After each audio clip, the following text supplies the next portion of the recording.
Welcome to Community Forum. My name is John Gogliatino and I'm your host. Tonight we're going to be changing gears once again. We're going to be getting back to a favorite topic of mine, which is healthcare.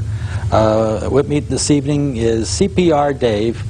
I'm going to sneak his last name in, Cosmo, and Jennifer Leck, and they're instructors for the American Heart Association. I want to welcome you to the show this evening. Thank you, John. Okay. It's a pleasure being here. You're welcome. We're a little stretched. Before we get into the questions, could you give us a little bit about a background on yourself as to how you got into your current position? You might want to say you took your education in New York City and you moved up to this area 20 years ago, or whatever. Absolutely. I've been involved in security and life safety education for a number of years. I have 3 American Heart Association training centers. We have just opened a new American Heart Association training center, which Jennifer runs in the Danbury area. Okay. And it's been working out very well, and we're just trying to allow the community to know that we're here to be able to help and educate them. Okay, very good. And Jennifer, tell us a little bit about your background as to how you got to where you are now. I first took the CPR course years ago, actually, with Dave, because I'm a Girl Scout leader. And it was something that we needed to have for Girl Scouts. And I became very interested in it, and my husband started teaching, and I started working with Dave a couple of years ago. And I'm really enjoying it. It's terrific. Okay. So you had a health background before you got here, or no? No, I did not. Okay. Scouts. Scouts. Scouts will do it to you. Okay. Give an example of what organization could do this. I know JC's did this because years ago I took the course as a JC.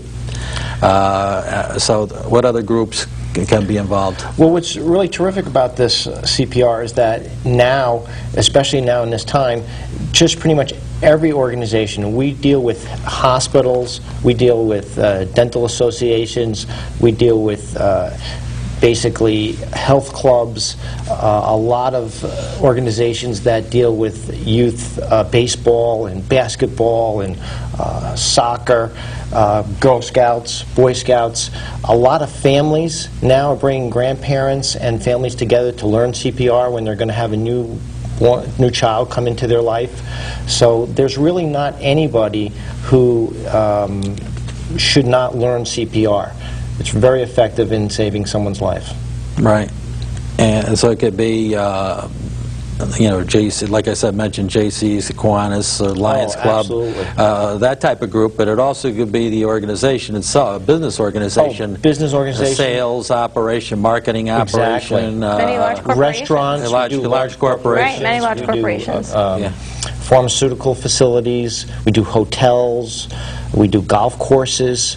A lot of groups like that will bring their entire team together and train everyone, from housekeeping to the kitchen staff. And it's not, it's not as easy as, let's say, the Heimlich what's that maneuver? The Heimlich maneuver. Actually, right. Yeah. What's wonderful about CPR, it's that they changed and fine-tuned it. It's actually easier to learn than it ever has been, and it's saving more lives now than it ever has been. So that's what gives the people the confidence and the comfort level. And when we do our demonstration tonight, just want to make sure everyone understands that this is just a demonstration of what you would learn if you were to come take our course. This isn't an actual certification, but this is just some of the things that you would learn to get that specific certification. I'm getting around, I guess, your question. We had some prepared questions here, about the facts, and that is that it is one of the number one killers. I can't remember if it's still heart disease is ahead of cancer. Heart disease is. But you know what I'm saying? Because it's so pervasive, if you could get this out there, if you can get this training out there, we could actually drop it down to number 2 or number 3. That's what's so great about CPR, is that actually sudden cardiac arrest is the leading cause of death among adults in this country. Right. And since most cardiac arrests happen at home, it's very likely that if you take the course that you could be very effective in saving the life of a family member. Right.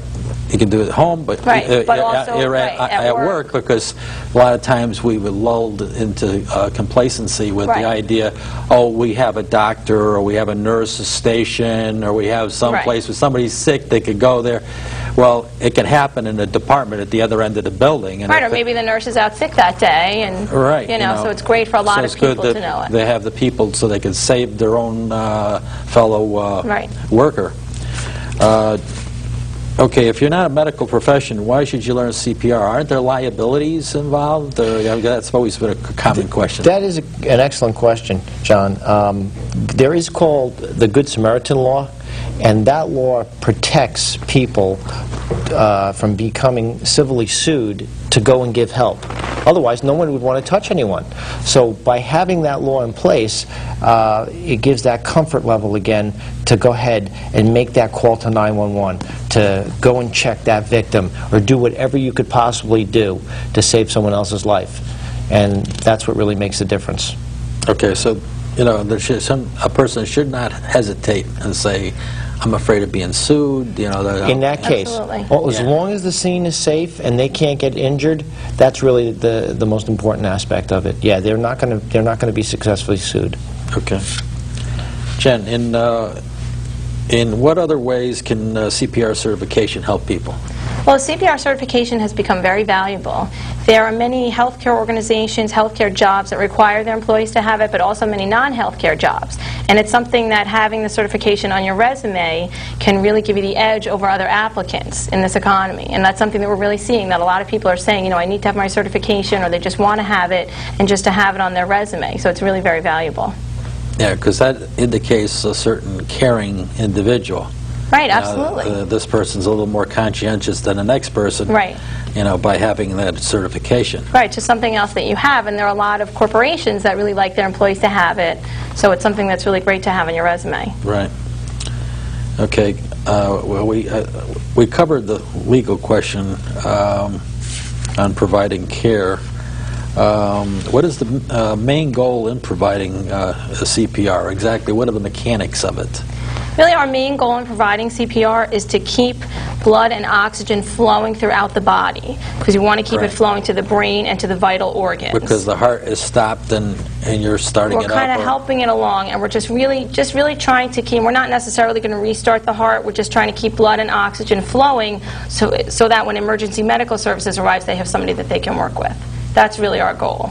Yeah, because okay. Because we won't know what's wrong with this person, so we don't, you know. Because I thought that's why you compress the chest to get it going, to get it, or, you know. Well, sometimes we're helping it along, but really, we're really just trying to keep that blood and oxygen flowing. So if you visually looked at it, John, the heart is a muscle and it's a pump, and when you compress, you squeeze that blood and oxygen out, and when you recoil, you actually fill the chambers back up. And that's what's going to circulate the blood and oxygen to the vital organs in the brain. And in about 10 seconds you're going to demonstrate that, but that's basically the concept is, you got the stricken heart.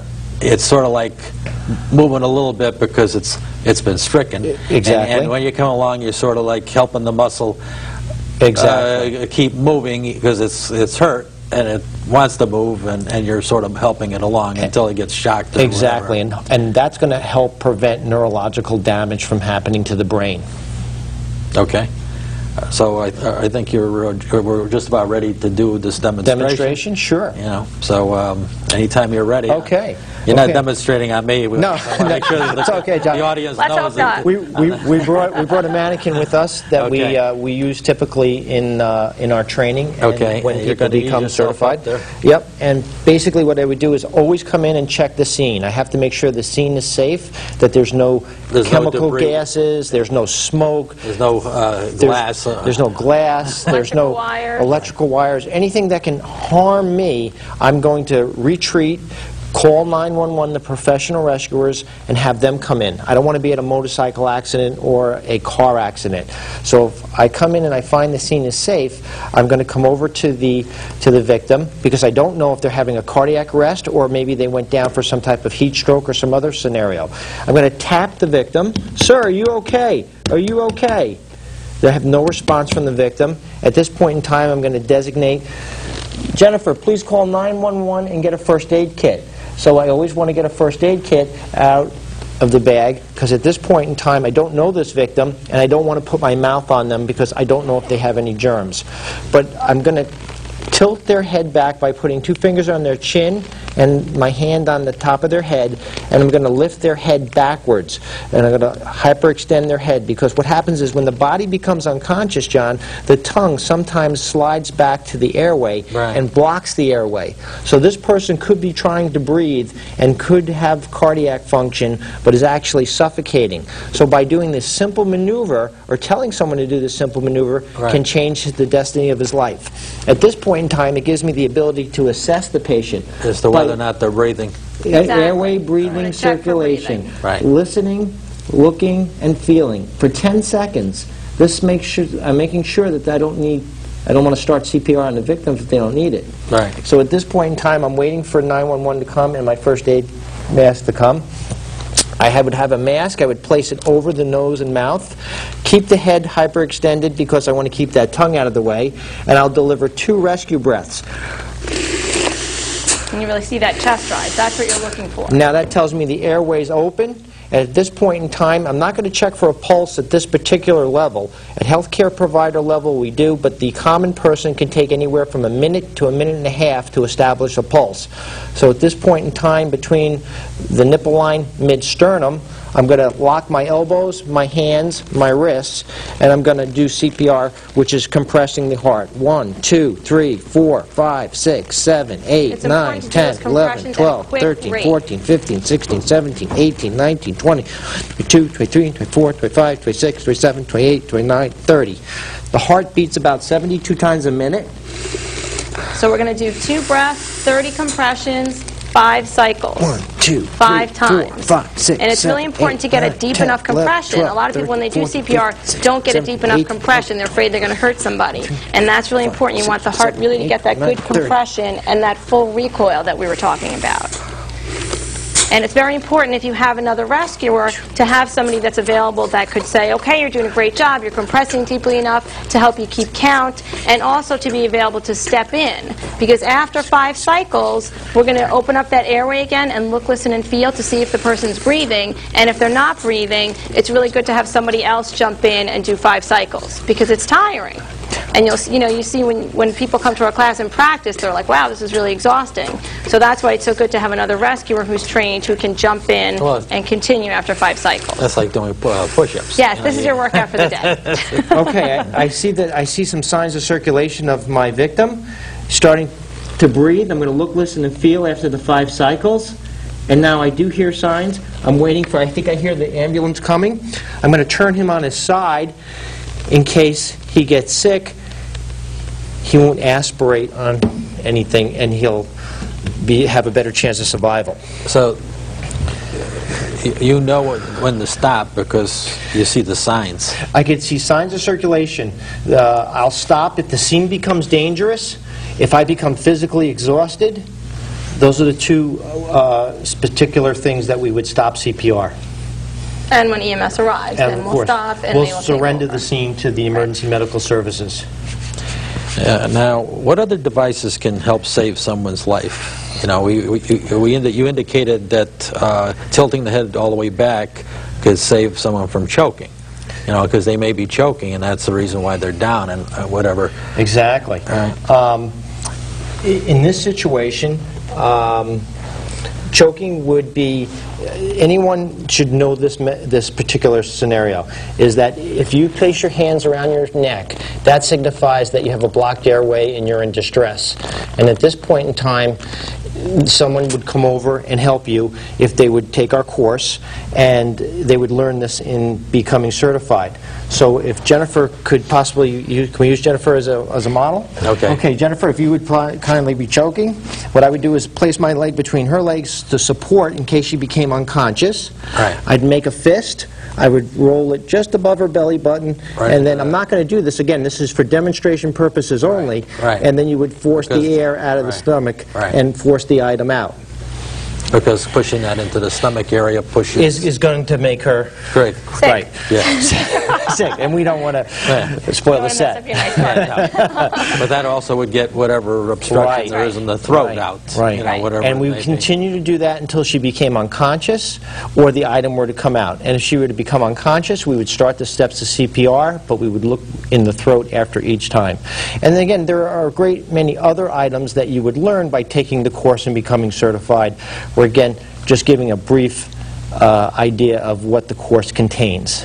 But even just that basic information of knowing, we always tell people, you know, tell your children and your spouse if someone's choking to make that sign and let you know. Because you'd be surprised how many people don't know what to do if they're choking. Right. And it's important for your kids to alert you to that fact so that you can help them. Now, how long is the course? Is it like 2 weeks long? Is it 2 hours long? It's about 2.5 to 3 hours. Okay. And that covers adult, child, infant CPR, conscious and unconscious choking, and of course how to be trained on the machine that shocks the heart called the AED. And we have healthcare provider level. We have heart saver AED level for the average family or professional trainer, and we also teach first aid. So we encompass all three of those depending on what type of certification you'd like. You do this daily at every one of your centers? We do this daily, and if you can't come, if there's a group and you can't come to one of our training centers, we actually go out to your location and we will train you on site at your doctor's office or at your facility. That's a health club. We go to many different locations and train people. Daycare centers, a lot of Nursery daycare centers. schools, yeah, daycare centers is a big one. And we do also like to give out a lot of other information in class, other safety information, accident prevention, poison control poisoning information. Now, a lot of in the Danbury area, a lot of the clubs and things like that have gotten defibrillators.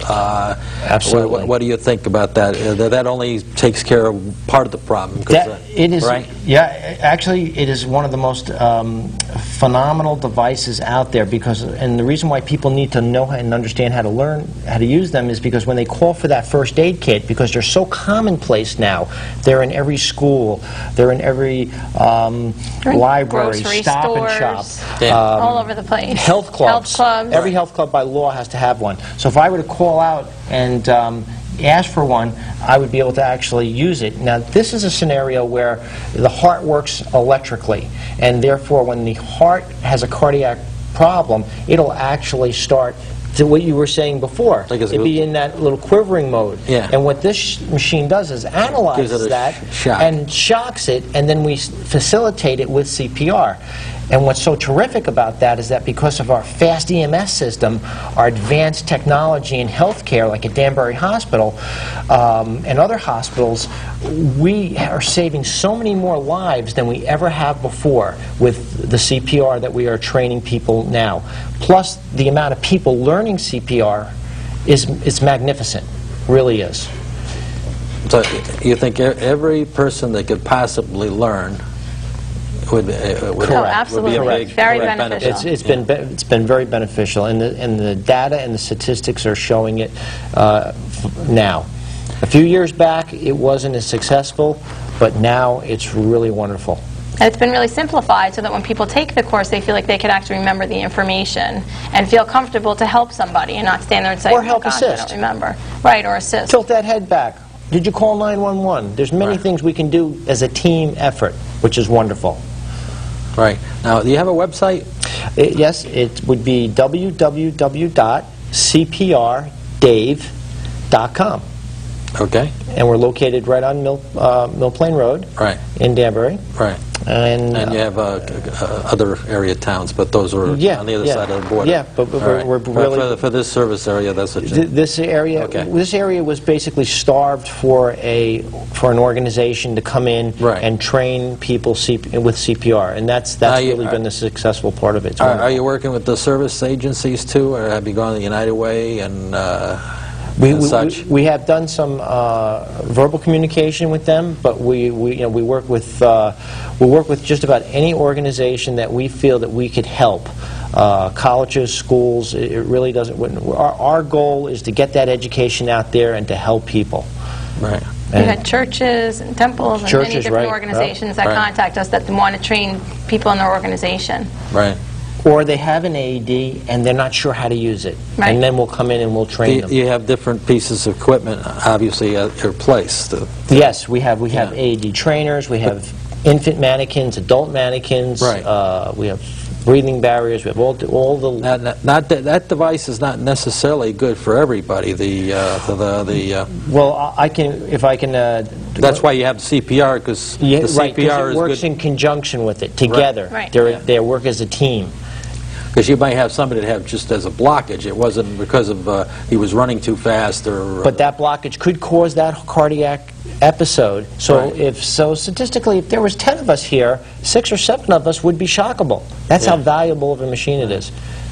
And we can demonstrate it for you whenever you'd like. Yeah, well, I don't think I need it right No, now. no. We'll use the mannequin, because this is a train. Might need it in a few years, but I'm doing fine. Not quite yet. I keep having the funeral home directors looking at me and say, hey, you know, look at a little peek. There you go.